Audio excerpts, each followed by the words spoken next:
All right, so this is my 2022 Ride One Up.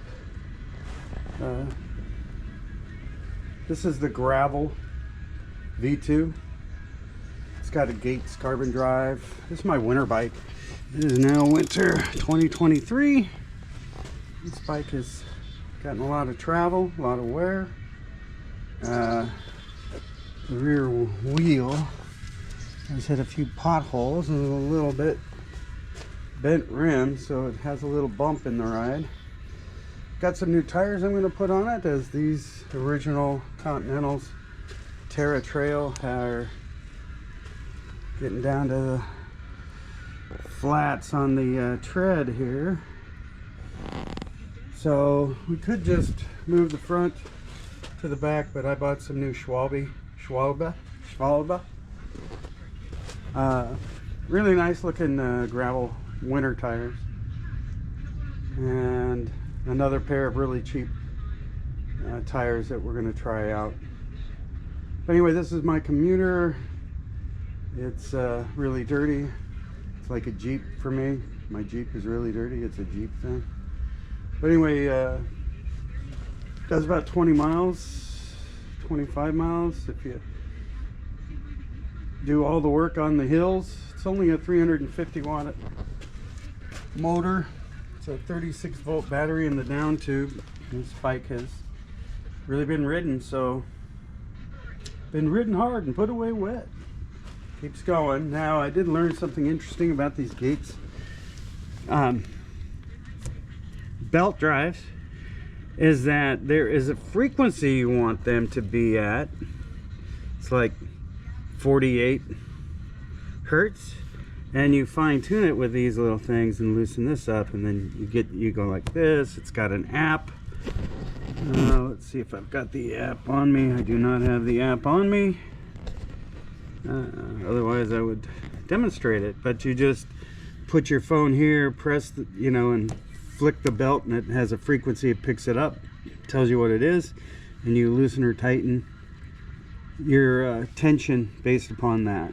But under 50 hertz is what they recommend. 63 to 22 is the front chain, front belt ring. 63 tooth ring, front ring, and 22 in the back, which is fine. I do top out at around 22 miles an hour. I can't get it past that. Based upon this, you just spin out.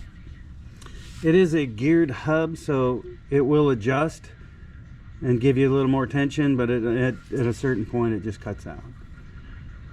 The brakes I'm impressed with. I love the little built-in bell, the Tektro.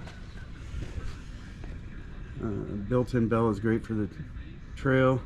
This bike came with 550 millimeter handlebars, and that's just way too narrow for me. So I've put this chaser handlebar on. These are cut down to, I think, 740, 750 millimeter. And then bare minimum here, I got this Victogen light. Now these, I just bought another one. This is the used one. I've had it a couple of years now. Really like it. It says 8,000 lumen. I'll give it about 1,500 lumen. So they exaggerate. But it's USB-C. It charges really quick, so I only need like one charger for the light and my GoPros, one cable. And other than that, Ride One Up says it's a class 3, but I think it's more like a class 1.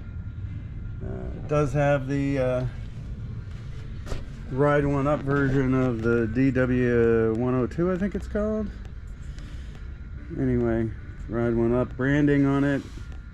Defaults to off. I've got 501 miles on it. It's a 7-mile commute.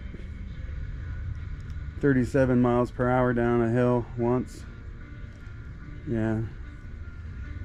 Very well balanced. I like the bike. It does come with this comfort groove, which is nice. Most of the seats you buy don't have that, so I even bought an ergon seat saddle that I'm going to put on another one of my bikes.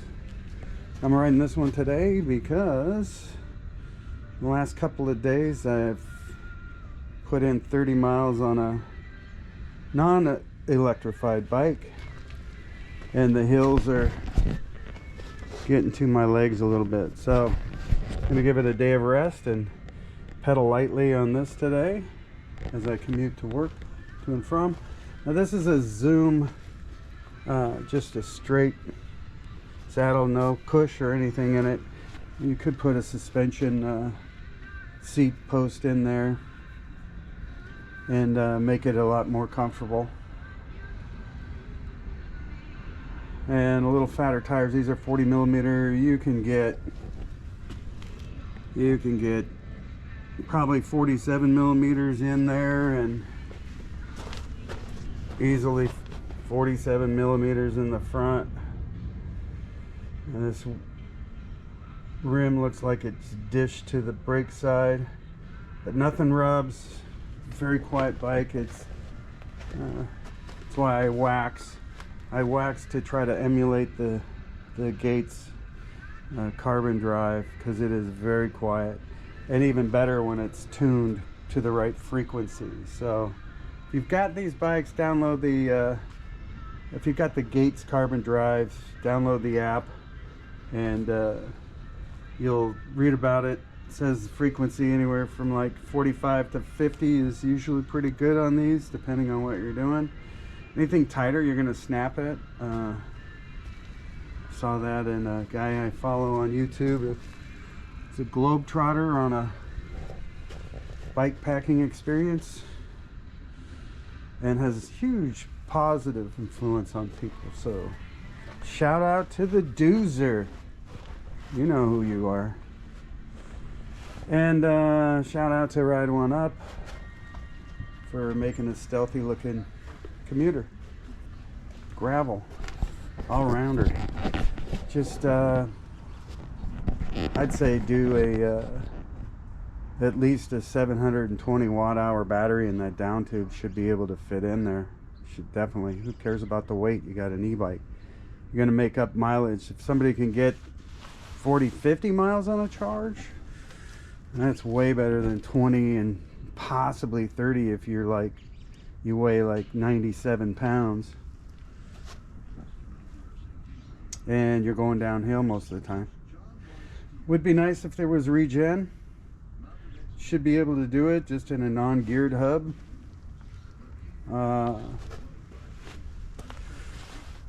Other than that, really happy.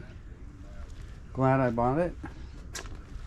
And the newer versions look, I like the paint jobs on it. They do not supply you with what the paint is, and I've had some scuffs, so they won't tell you. And then they got a link to a silver paint pen, not a pewter or gray or blackish gray, not even to black. So anyway, E-Mike Bike signing off. Hit like and subscribe. Next one coming out soon.